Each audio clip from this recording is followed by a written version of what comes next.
बहुत वर्षों पहले भारतवर्ष में एक समृद्ध राज्य हुआ करता था। उस राज्य में एक शक्तिशाली और पराक्रमी राजा रहते थे। उनकी रानी अपूर्व रूपवती थी। उनकी केश राशि इतनी लंबी और सुंदर थी कि उसकी मिसाल कहीं और नहीं मिलती थी। हालांकि इस वैभवशाली जीवन के बीच राजा के हृदय में एक गहरा दुख था। उनकी कोई संतान नहीं थी। एक दिन राजा ने अपना यह दुख रानी के सामने प्रकट किया। इस पर रानी ने राजा को दूसरी शादी करने का सुझाव दिया ताकि राज्य को वारिस मिल सके, परंतु राजा ने रानी की यह बात मानने से इनकार कर दिया। इसके बजाय उन्होंने प्रजा को दान दक्षिणा देना जारी रखा, इस आशा में कि ईश्वर उन्हें एक पुत्र या पुत्री का आशीर्वाद देंगे। कुछ समय बीत गया। राजा रानी से बहुत स्नेह करते थे और अधिकतर समय उनके साथ ही व्यतीत करते थे। एक दिन रानी अपनी दासियां के साथ स्नान करने के लिए एक दूरस्थ नदी के किनारे गई। वह नदी मनमोहक थी। कमल के फूल खिले हुए थे और जंगली पक्षी तथा बत्तख वहां खेल रही थी। रानी को वह नदी बहुत भा गई। उन्होंने अपनी दासियां के साथ वहां जल क्रीड़ा का आनंद लिया। खेलते खेलते रानी के लंबे केशों में से एक काला बाल टूटकर गिर गया। रानी अपने बालों को अत्यधिक प्रिय मानती थी, क्योंकि उनके जैसे सुंदर और लंबे बाल संसार में विरले ही मिलते थे। उनके बालों की सुंदरता देखकर ही लोग उनकी अनुपम सुंदरता का अनुमान लगाते थे। बाल टूटने से रानी का मन खिन्न हो गया। उन्होंने टूटे हुए बाल को एक छोटे से डिब्बी में रखा और दुखी मन से उसे नदी में प्रवाहित कर दिया। फिर उदास मन से रानी महल लौट आई। इधर वह छोटा डिब्बी जिसमें रानी का लंबा काला बाल था, नदी की धाराओं के साथ बहते हुए एक दूसरे राज्य में जा पहुंचा। उसी समय उस राज्य का राजकुमार शिकार करके लौट रहा था। प्यास लगने पर वह उसी नदी के किनारे आया। अचानक उसकी नजर उस छोटी डिब्बी पर पड़ी। हैरान होकर राजकुमार ने सोचा, यह क्या है? यह डिब्बी नदी में कैसे बहकर आ रही है? उसने तुरंत अपने सिपाहियों को बुलाया और आदेश दिया, जाकर इस डिब्बी को ले आओ। राजकुमार के आदेश का पालन करते हुए सिपाही ने तुरंत नदी से उस छोटी सी डिब्बी को उठा लिया और राजकुमार को सौंप दिया। राजकुमार ने उत्सुकता से डिब्बी खोली और जैसे ही उसने भीतर देखा, उसकी आंखें आश्चर्य से फैल गईं। उसमें एक सुंदर, लंबा और घना काला बाल रखा हुआ था। उस बाल की अप्रतिम सुंदरता को देखकर कोई भी अंदाजा लगा सकता था कि यह किसी साधारण स्त्री का नहीं हो सकता। राजकुमार मन ही मन सोचने लगा, इतना लंबा और सुंदर बाल किसका हो सकता है? क्या यह सच में किसी इंसान का है या फिर यह किसी परी या स्वर्ग से उतरी अप्सरा का बाल है? अगर बाल ही इतना मनमोहक है तो उसकी स्वामिनी कितनी अद्भुत और सुंदर होगी। यह ख्याल राजकुमार के मन मस्तिष्क पर छा गया। वह डिब्बी को अपने साथ लेकर महल लौट आया। वहां पहुंचते ही वह सीधे अपने कक्ष में चला गया और उस बाल को निहारते हुए गहरे विचारों में डूब गया। अब उसका मन किसी और चीज में नहीं लगता था। दिन रात बस उसी बाल की माला जपता रहता। उसका खाना पीना अनियमित हो गया। न ठीक से खाता, न ही ठीक से पीता। उसकी आंखों के आगे बस एक ही प्रश्न घूमता रहता, आखिर यह बाल किसका है? समय बीतता गया। कई दिन हो गए, लेकिन राजकुमार अपने कक्ष से बाहर नहीं निकला। उसके इस बदले हुए व्यवहार को देखकर महल में चिंता फैलने लगी। राजा और रानी को भी यह समझ नहीं आ रहा था कि उनके पुत्र को आखिर हुआ क्या है। रानी ने राजा से चिंतित स्वर में कहा, महाराज, जब से राजकुमार वन विहार से लौटा है, उसका स्वभाव बिल्कुल बदल गया है। न वह हमसे बात करता है, न ही महल में किसी से मिलता है। कहीं ऐसा तो नहीं कि उस पर किसी जादू टोने का असर हो गया हो? राजा भी असमंजस में पड़ गए। उन्होंने कहा, मुझे भी यही चिंता खाई जा रही है। क्या किसी दुष्ट जादूगर ने उस पर कोई तंत्र मंत्र कर दिया है या फिर किसी राक्षसी का प्रभाव पड़ गया है? राजकुमार की यह हालत देखकर सभी व्याकुल थे। तभी महामंत्री दरबार में उपस्थित हुए और विनम्रता से बोले, महाराज, यदि राजकुमार कुछ बोल नहीं रहे हैं तो क्यों न उन सिपाहियों से पूछा जाए जो वन में उनके साथ गए थे। शायद वे बता सकें कि वहां क्या हुआ था। राजा को यह सुझाव उचित लगा। उन्होंने तुरंत सेवकों को आदेश दिया, उन सिपाहियों को तुरंत हमारे समक्ष उपस्थित करो। राजा के आदेश पर सिपाहियों को दरबार में बुलाया गया।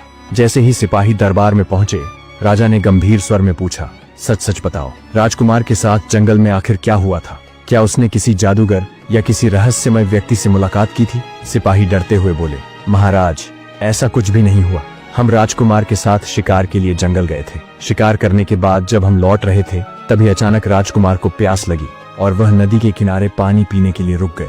उन्होंने आगे बताया, जब राजकुमार पानी पी रहे थे, तभी अचानक नदी की धारा में एक छोटी सी डिब्बी बहती हुई आई। राजकुमार ने वह डिब्बी उठाई और उसे खोला। उसमें एक लंबा, घना और बेहद सुंदर काला बाल रखा था। बाल इतना आकर्षक था कि उसे देखकर ही राजकुमार मंत्रमुग्ध हो गए। उसी पल राजकुमार ने उस बाल की स्वामिनी से मन ही मन प्रेम कर लिया। महाराज, राजकुमार यह भी नहीं जानते कि वह बाल किसका है, वह युवती कौन है और कहाँ रहती है, लेकिन उनके मन में बस उसी का ख्याल बस गया है। राजा यह सुनकर हैरान रह गए। उन्होंने आश्चर्य से कहा, कोई किसी अनजान युवती से इस तरह कैसे प्रेम कर सकता है जिसे उसने कभी देखा तक नहीं। इस बात को समझने के लिए राजा ने रानी को साथ लिया और वे दोनों राजकुमार के कक्ष में गए। राजकुमार अब भी गहरे विचारों में खोए हुए थे। राजा ने कहा, पुत्र, हमने सिपाहियों से सब कुछ सुन लिया है। ये तुम क्या कर रहे हो? तुम एक ऐसी युवती से प्रेम कैसे कर सकते हो जिसे तुमने देखा भी नहीं? यह कैसा मोह है? राजकुमार ने दृढ़ स्वर में उत्तर दिया, पिताजी, मुझे अब किसी चीज की परवाह नहीं है। मुझे बस वही युवती चाहिए जिसके पास यह लंबा और सुंदर काला बाल है। मैं उसी से विवाह करूंगा।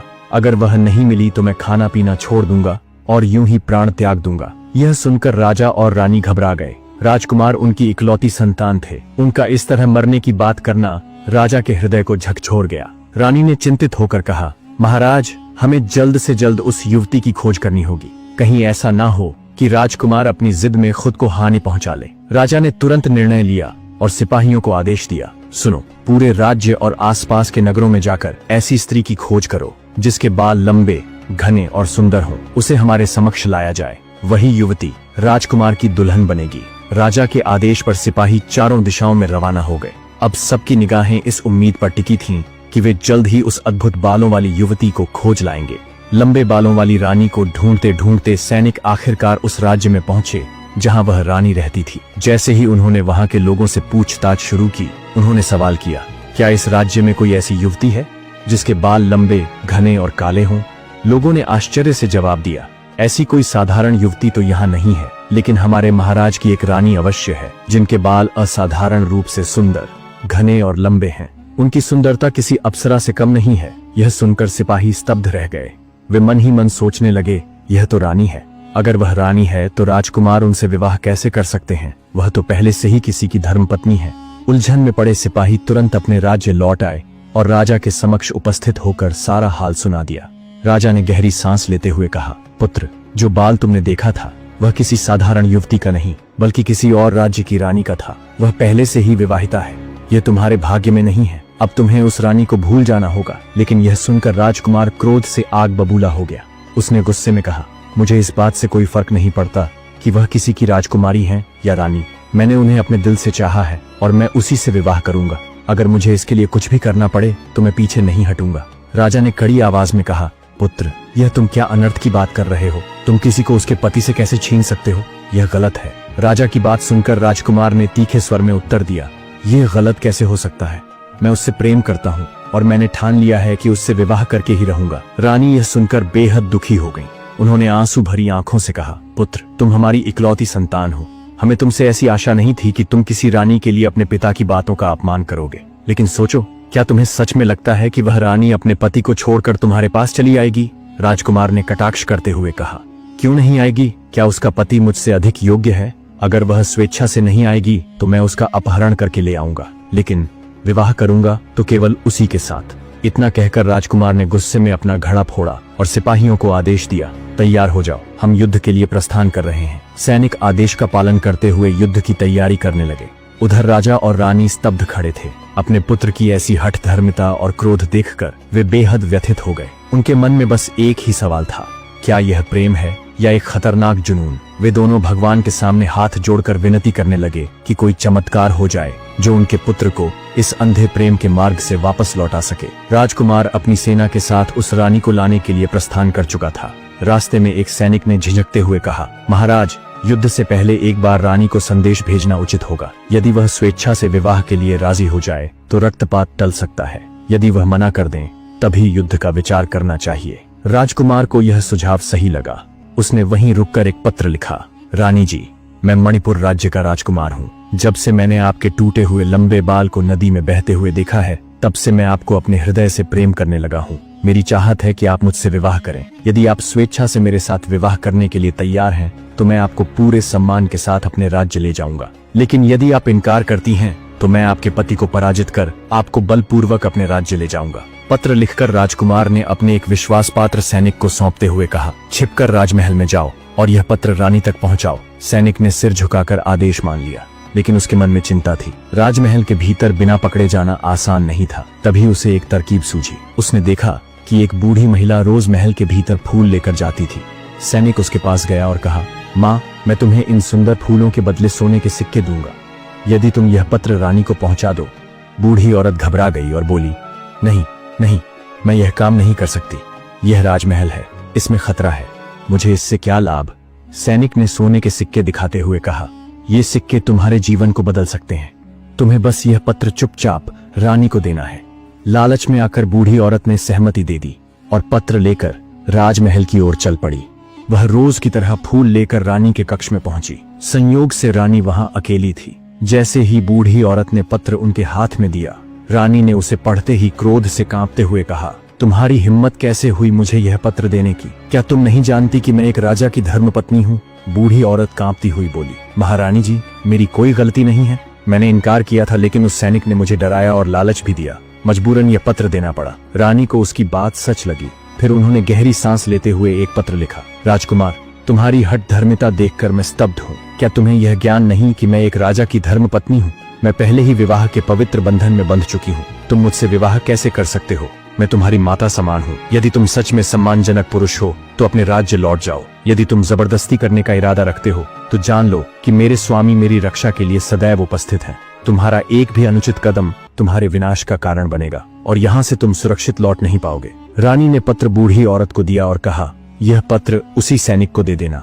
बूढ़ी औरत ने कांपते हाथों से पत्र लिया और महल से बाहर निकली। उसने पत्र उस सैनिक को सौंप दिया जिसने बिना पढ़े ही उसे राजकुमार को थमा दिया। जैसे ही राजकुमार ने पत्र पढ़ा, उसका चेहरा लाल हो गया। उसकी आंखों में गुस्से और अपमान की आग जल उठी। राजकुमार ने क्रोधित होकर कहा, अब मैं और अधिक विलंब नहीं करूंगा। युद्ध होगा और उस रानी को मैं हर हाल में अपने साथ लेकर जाऊंगा। जैसे ही रानी ने अपने पति को राजकुमार की योजनाओं के बारे में बताया, राजा क्रोध से जल उठा। उसकी आंखों में क्रोध की ज्वाला धधक उठी। उस राजकुमार की इतनी हिम्मत कि वह मेरी पत्नी का अपहरण करने की सोच रहा है। राजा गरजते हुए बोले। उन्होंने तुरंत सेनापति को आदेश दिया, सेना को युद्ध के लिए तैयार करो। राजमहल के प्रांगण में शंखनाद गूंज उठा।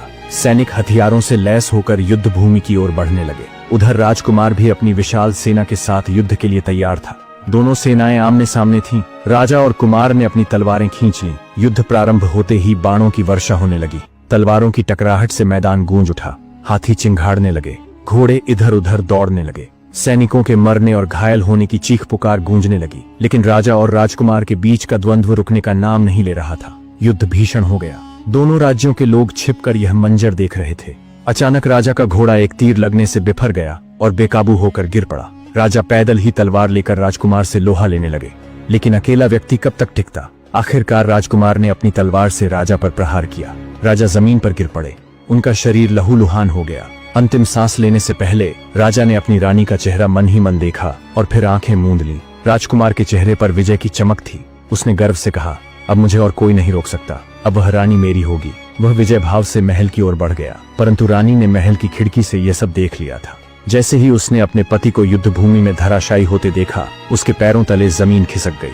उसकी सांसें थम सी गईं और वह बेहोश होकर जमीन पर गिर पड़ी। कुछ समय बाद जब उसे होश आया तो उसकी आंखों में आंसू थे, लेकिन साथ ही उसके मन में एक अटल संकल्प भी जाग उठा। मेरा पति चला गया, लेकिन मैं अपनी आबरू और आत्मसम्मान को किसी भी स्थिति में गिरने नहीं दूंगी। रानी ने तुरंत योद्धा का वेश धारण किया। उसने कवच पहना, सिर पर पगड़ी बांधी और हाथों में तलवार थाम ली। अब वह केवल एक रानी नहीं बल्कि एक रणचंडी बन चुकी थी। महल के द्वार पर राजकुमार खड़ा था। जब उसने रानी को योद्धा के रूप में देखा तो वह हैरान रह गया। रानी, आप युद्ध करने के लिए तैयार हैं? उसने आश्चर्य से पूछा। रानी ने तलवार तानते हुए कहा, अगर तुम्हें मुझसे विवाह करना है तो पहले मुझसे युद्ध करो। अगर तुम जीत गए तो मैं तुम्हारी हो जाऊंगी। राजकुमार हतप्रभ था। उसने कांपती आवाज में कहा, मैं तुमसे युद्ध नहीं कर सकता, मैं तुमसे प्रेम करता हूँ। रानी ने गरजते हुए उत्तर दिया, अगर तुम सच में मुझसे प्रेम करते तो मेरे पति को नहीं मारते। मैं सिर्फ एक रानी नहीं हूँ, मैं दुर्गा भी हूँ, काली भी हूँ। जब कोई स्त्री पर हाथ उठाता है तो वह सिर्फ लक्ष्मी नहीं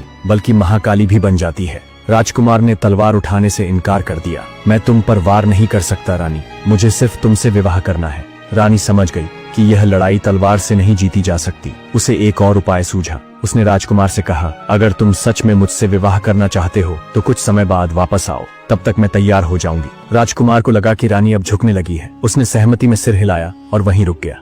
इधर रानी अपने पति के पार्थिव शरीर के पास गई। उसकी आंखों में दुख और संकल्प एक साथ था।